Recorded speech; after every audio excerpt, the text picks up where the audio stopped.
Hola, buenas noches. Otra noche con ustedes. Hoy miércoles día 19. Hoy estaremos en solitario en el programa. Saben, hay días que estamos con Javier, hay días que estamos solos. Y hoy nos vamos a centrar, como intentamos hacer en todos los programas, en temas muy concretos. Hoy vamos a hablar de esto que ha sucedido ayer, que para algunos ha sido una sorpresa, lo que hemos titulado La Moncloa censura a los medios, que curiosamente fueron los que callaron cuando hubo aquella primera censura. ¿Recuerdan cuando hubo aquella censura a TV7 y a estado de alarma? Pues algunos dijimos con claridad y rotundidad que era el principio de una cosa cuanto menos, vamos a decir, negativa y que sorprendía, a algunos nos sorprendía lo que más, el silencio fundamentalmente de los medios en aquel momento. Parecía que los medios pensaban que no iba a ir el tema con ellos y al final, como era lógico y como era normal, el tema, obviamente, no solo va con ellos, sino nosotros iríamos a más. Nosotros pensamos que el tema va a ir cada vez creciendo más y no solo va a afectar a los medios que empezó, no solo va a afectar a los medios que hay ahora, sino que creemos va a acabar afectando un poco a todos aquellos medios que existan en este país. Y es un tema más complejo de lo que parece y vamos a intentar detallarlo en los próximos minutos. Queremos empezar por eso con un poema que citamos en su momento y sabemos que es muy conocido, pero no creemos que cueste de más volverlo a escuchar, que era aquello que decían, primero vinieron por los socialistas y yo no dije nada porque yo no era socialista, luego vinieron por los sindicalistas y yo no dije nada porque yo no era sindicalista, luego vinieron por los judíos y yo no dije nada. Luego vinieron por mí y no quedó nadie para hablar por mí. Y esa es la realidad de la situación de esa censura a los medios que callaron y que ahora en algún caso se ponen a lloriquear.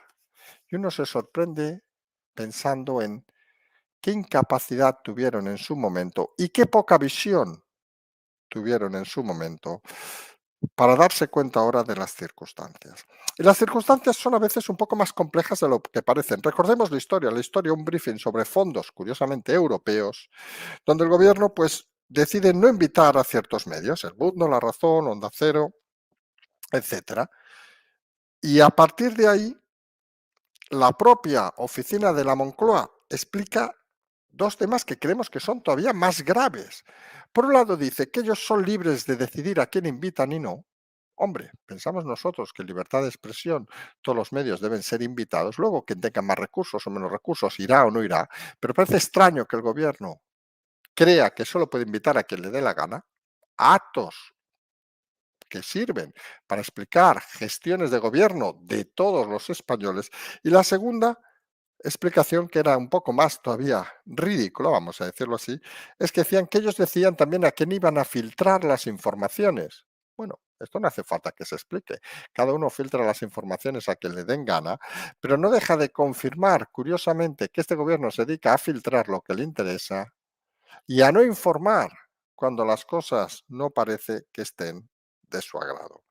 Y esto lleva primero al enfado de los medios y luego una reacción política que en la primera situación, recordemos cuando pasó con TV7 y pasó también con estado de alarma, recordarán que de aquellas hubo alguna pregunta en el Congreso de los Diputados, principalmente del diputado Pablo Cambronero, y ahora parece que ese modelo que algunos empiezan a copiar, el de hombre, de utilizar las instituciones para algo más, de cobrar un sueldo a final de mes, como están acostumbrados muchos de los políticos, pues se ha trasladado en este caso a la Unión Europea, donde parece que Ciudadanos y el PP han elevado sus quejas en forma de pregunta sobre la libertad de los medios para informar en España. E insistimos, aquí hay que ver un análisis rápido pero eficaz. ¿Estamos hablando de un tema que compete exclusivamente a España o estamos hablando de un tema que compete a Europa? No hemos de obviar que estábamos hablando de una briefing sobre los fondos europeos, que es un concepto importante, pero tampoco tenemos que olvidarnos una cosa importante. ¿Qué potestad tiene Europa sobre estos temas y qué no potestad tiene Europa sobre estos temas? Porque parece, por un lado, que si estamos hablando de un tema de Moncloa, parece que lo lógico que esta queja se pudiera elevar pues en pregunta al propio gobierno, sería, algunos creemos, lo más lógico e inteligente, y da la sensación de que esta crítica elevada a Europa va más allá de buscar la simple reprobación de Europa.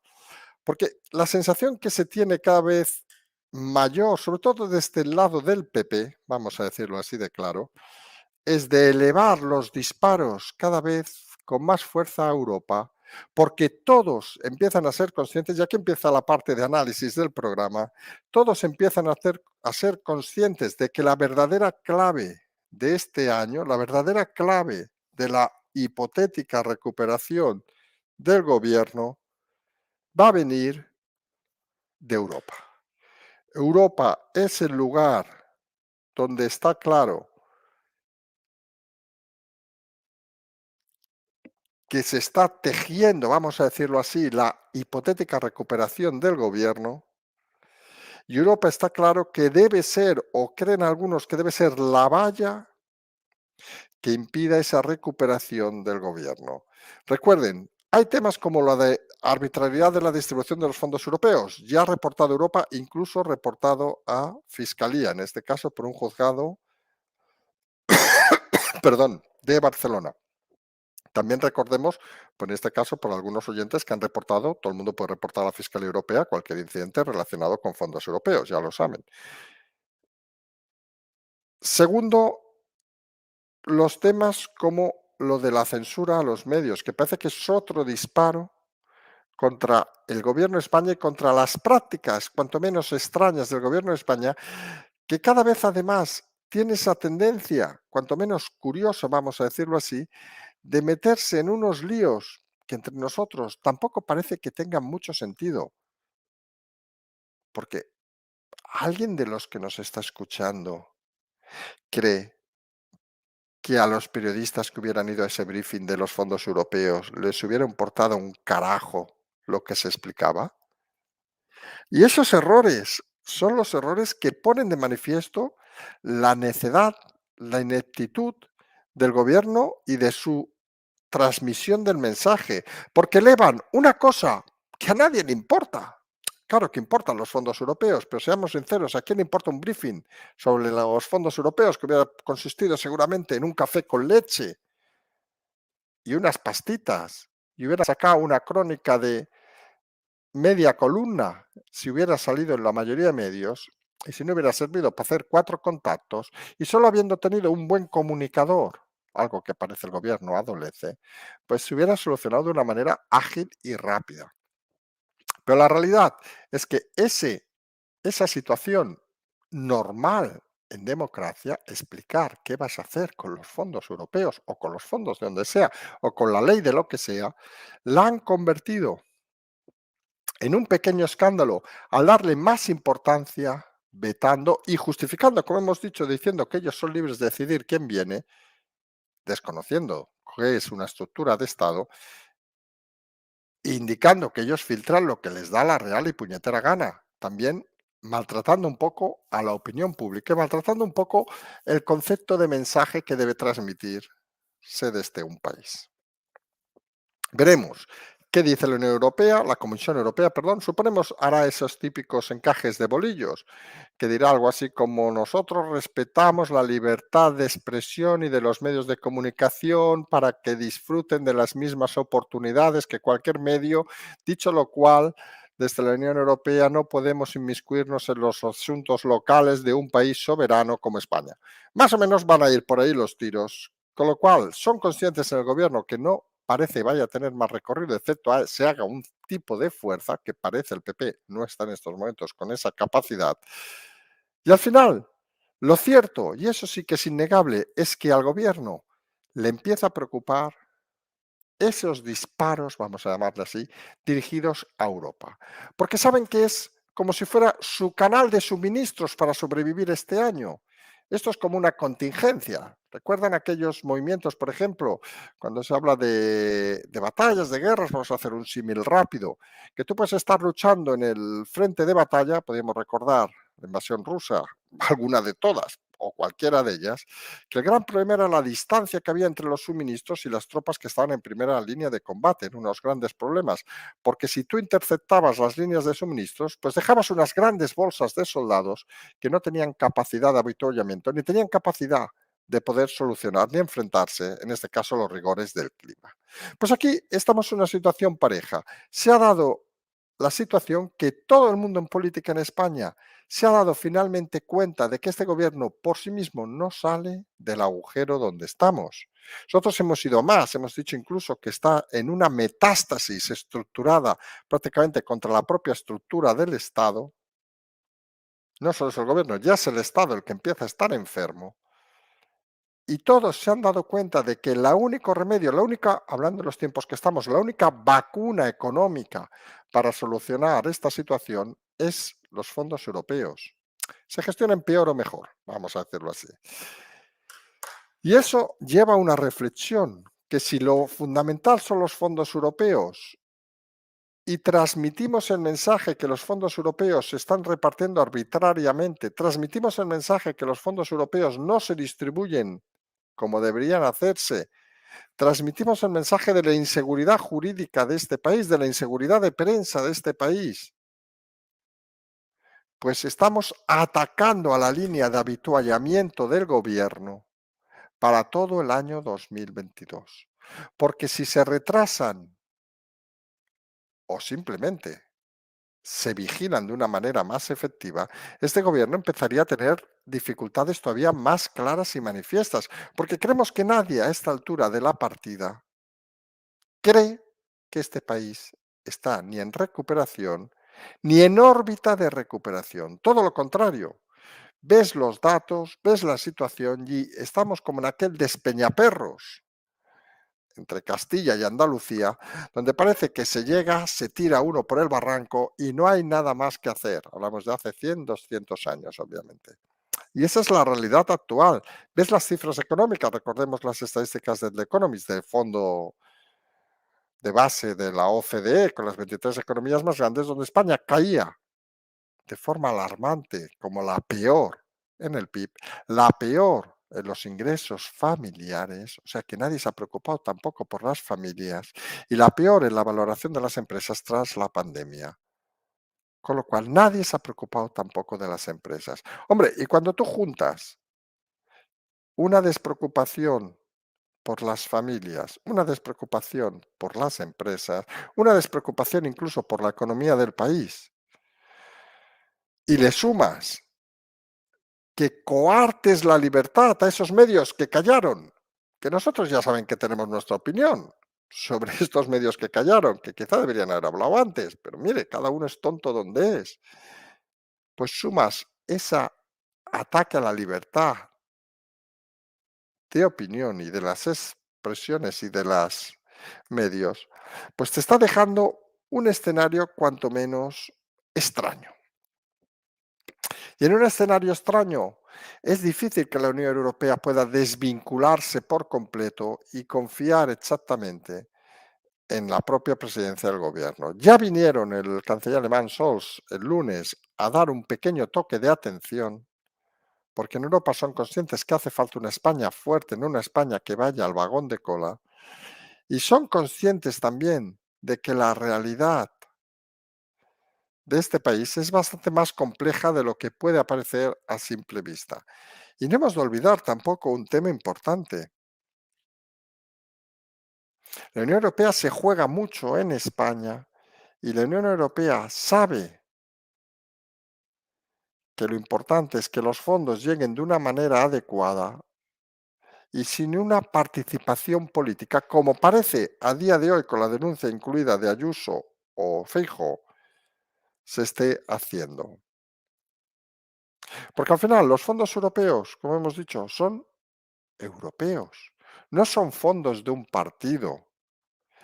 Y eso a pesar de que luego hay polémicas curiosas. Nosotros explicamos, que parece que fue El País hace un par de días, que cuando nosotros decíamos que empezaba a haber dudas en la Unión Europea sobre la distribución de los fondos, El País sacó una información diciendo que no, que en Europa están encantados con Pedro Sánchez y que lo único que temen es a Vox y al PP.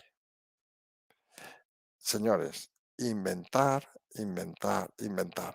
Si alguien desconocía qué era una prensa prostituida, en ese medio tienen un ejemplo claro. Porque al final, en estos temas, siempre hemos dicho que la gran diferencia en la sociedad de la información con otros periodos anteriores es que es fácil contrastar las chorradas que dicen algunos. Y está claro que si la Unión Europea no estuviera preocupada, ¿por qué iba a opinar de España? ¿Y por qué iba a decir que todo iba muy bien? Si tú opinas, es porque realmente tienes dudas. Si tú crees que algo funciona de puta madre, pues seguramente ni opinas ni haces ningún tipo de reflexión. Y no hay que olvidar una cosa en todo este entuerto, y es que este concepto de esos medios que callaron a la censura cuando pasó lo de estado de alarma o TV7, que ahora se quejan, es eso tan español de mirar hacia un lado cuando pasan las cosas. Y es algo que debería hacernos reflexionar sobre la propia psicología de este país. Porque en este país parece, vamos a decirlo así de claro, parece que solo aquellos que viven en los extremos se pueden quejar. La mayoría de los ciudadanos viven de la indiferencia, que es una crítica que podemos extendernos hasta nosotros, ¿eh? De, uy, bueno, tampoco es tan malo eso. Uy, bueno, como a mí no me toca, nosotros recordamos que cuando empezó todo esto de la pandemia y la crisis económica, como siempre hemos dicho, de que matará más la economía que la enfermedad, decíamos un concepto importante y era que mucha gente no era capaz de entender la gravedad de la situación hasta que le afectara a ellos. Porque en España en eso somos un país egocéntrico a 100%, que solo miramos a nosotros mismos y poco más. Y esto al final, que es un reflejo de la propia sociedad, es lo que aparece en los medios. Cuando no les ha tocado a ellos, hacían aquella reflexión. Algo habrán hecho esos dos medios para que les censuren. Seguro que eran malotes. Recuerdan aquellos días los titulares que hacen preguntas indiscretas. Según parece, ahora hay preguntas indiscretas y preguntas discretas. En fin, cuando algunos creemos que lo que hay es simplemente preguntas y uno puede responder o no. Eso también es su libertad. Pero esa sensación que existe en este país de abandonar aquello que no te toca directamente, que parece que es lo que explota este gobierno de una forma magnífica, vamos a decirlo así. Se queda con sus fieles, fíjense, en los medios de comunicación y no se le caen los anillos de criticar y de censurar a otros medios. Se queda con sus fieles en lo que considera votantes, reforzando, por ejemplo, lo hemos explicado más de una ocasión, colectivos como los funcionarios, colectivos como los sindicatos, a los que, por ejemplo, no se les tocó un euro en los ERTES. Un euro. Recuerden, si usted cobraba 3.000 euros, pasó a cobrar 1.000 euros si estaba en la empresa privada. Si usted estaba en cualquier estado de funcionario, si cobraba 3.000, seguía cobrando 3.000 y en algunos casos encima le dieron una prima por hacer su trabajo. Porque este país somos unos putos cachondos en ese tema. O sea, a la gente que cobraba 3.000 y está en la privada le dimos 1.000 y a los que cobraban 3.000 y tuvieron que trabajar un poquito más o mucho más, que nos parece igual, pero es trabajo, y no les habían quitado un euro, encima les dieron primas y encima se quejaban. Es esa sensación de este país de que si lo mío es mío, pues lo mío es mío. Y yo puedo decir una cosa cuando no estoy en política o cuando no estoy teniendo que defender mis ideas, y luego puedo decir lo contrario y nadie me dice nada. Y saltamos de aquí a un segundo tema que vamos a abordar esta noche, porque creemos que es la constatación y un poco la suma de esta misma situación que ha pasado. No sé si se acuerdan, pero hoy se ha llenado Internet, Twitter en este caso, de vídeos recordando entrevistas desde ayer, investigada, alias imputada, que es como se llamaba antes, Ada Colau. Pues esta señora, alcaldesa de Barcelona, se había dedicado 2014, 2015, en cualquier lado donde fuera, cuando era candidata o ni candidata, cuando se estaba vendiendo, cuando hacía lo mismo que Yolanda Díaz ahora, es decir, se estaba vendiendo en plan bluff. Decía que frases que han quedado.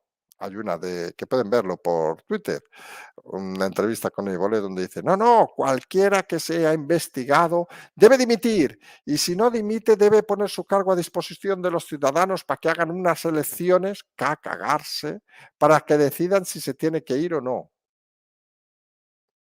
Luego ha rajado no en la entrevista ahora, en otras que ha hecho hoy, en participaciones en medios, diciendo que no, que quienes le acusan, vaya usted a saber quiénes son, que no los conoce. Luego ha dicho que no, que eso estaba, que se ha enterado hoy de esa situación, cuando al cabo de 2 segundos ha dicho no, pero bueno, eso ya había sido archivado hace unos meses. O sea, resulta, se ha enterado hoy, pero hace unos meses sabía que estaba archivado. Son mentirosos compulsivos. Porque este tipo de gente, el problema que tienen no es la política, que es un arte y honrado, aunque muchos no lo entiendan, es su vida. Son vidas miserables que llegan al poder por la conjunción de votos de ignorantes, también hay que decirlo así de claro, de gente que se deja engañar. Y cuando están en el poder, no se van ni con aguarrás.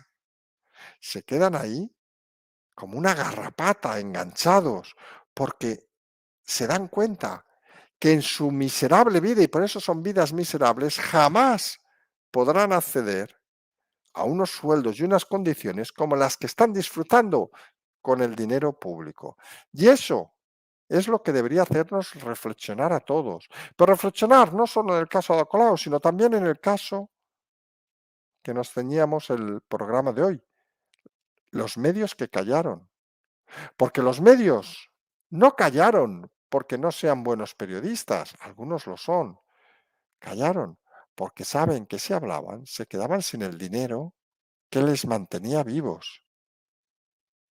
Y al final, Colau, los medios y mucha gente en las estructuras de Estado de este país no defienden lo que creen, sino defienden su posición y su sueldo para llegar a final de mes y en algunos casos como Colau para forrarse, vamos a decirlo así de claro. Y esa es la realidad. Llegaron con la ética y la moral. Nosotros a los investigados hay que cesarlos. Código ético de Barcelona en Común. Un investigado debe ser cesado y si no, expulsado. Llega el momento. No, es que me está investigando un juez que seguro que es facha, porque eso faltará poco en que lo digan, o una jueza, no sé exactamente qué es, y a partir de una denuncia que, ¡buah!, que son unos taraos. Hombre, pues eso no son las reglas del juego. Porque si usted pone en el código ético investigado a la calle, usted dice en las entrevistas investigado a la calle, pues haberse leído antes que era el código penal, señorita Ada Colau. Y los medios van por el mismo camino. Ahora lloran cuando antes miraban hacia un lado. Ahora protestan cuando hace unos meses se callaban como putas. Hay que decirlo así de claro, y perdón por las horas. Y esa es la realidad que no podemos equivocarnos. No estamos delante de un problema político y a veces incluso ni de un problema económico, que existen obviamente, sino estamos delante de un problema social. Estamos delante de un país cuyo gran problema es la falta de autoestima y la incapacidad de tomar decisiones, porque mucha gente necesita la política para sobrevivir. Lo hemos explicado en este canal y en nuestro canal, que la gracia a veces de poder hablar con libertad es cuando tú puedes decir pipi, caca, culo. Y si te echan, oiga, pues mire, pues me echan y no pasa nada. Pero si necesitas para vivir decir cosas o no decir cosas, tener cargos o no tener cargos, recibir subvenciones como los medios o no recibir. Luego no esperemos que sean ni éticos ni morales. Y al final, la gran lucha de este país, queremos algunos, el gran salto que debe darse tras esta pandemia, es ese salto social donde la gente empieza a valorarse lo que ha hecho, con lo cual ha de hacerlo, porque claro, si tú llegas a los 50 años y tu vida ha sido una puta mierda, pues difícilmente vas a valorar lo que has hecho. No, mire, yo es que empecé las juventudes del partido con 21 años. La carrera no la acabé. Bueno, sí, luego me dieron unos titulitos y acabé las 4 asignaturas y hice los créditos en un año que no había hecho en toda la vida. Y luego ya me colocaron de secretario de Juventudes y luego nada, hubo una época así complicada, pero ya me dieron un chiringuito y mira, estuve unos años cobrando y luego nada, me enviaron yo qué sé, de secretario a una organización por Bosnia, por decir algo. Y luego me pusieron en Caja Madrid, pero bueno, mira, y yo iba sumando y sumando. Y estamos hablando, obviamente, supongo se han dado cuenta, hemos mezclado la vida de 3 de los principales políticos de este país. Y el gran problema es que cuando no tienes pasado, no tienes historia, no tienes currículum real, luego no pretendamos que tomen decisiones serias y responsables. Y eso que muchos creían que solo estaba en la política, por desgracia, está en la mayoría de la sociedad.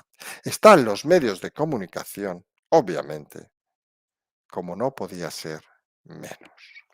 Y eso es una cosa que debería hacernos reflexionar a todos, de que la clave para salir de todos estos temas es, obviamente, seguir trabajando y seguir intentando denunciar estas cosas cuando suceden. Nosotros lo hicimos cuando pasó lo de TV7 al principio, nosotros lo hicimos cuando pasó lo del estado de alarma al principio, ahora cuando vemos a estos medios que callaron entonces, hombre, claro que criticamos que se censure, pero también nos pueden permitir que nos echemos unas risas a su cara porque han demostrado no solo ser malos compañeros, sino han demostrado fundamentalmente ser malas personas y sobre todo ser unos vividores del dinero de todos. Nos vamos a emplazar nosotros ya al próximo lunes. Vamos a ver qué nos depara esta semana y como siempre decimos, simplemente seguimos.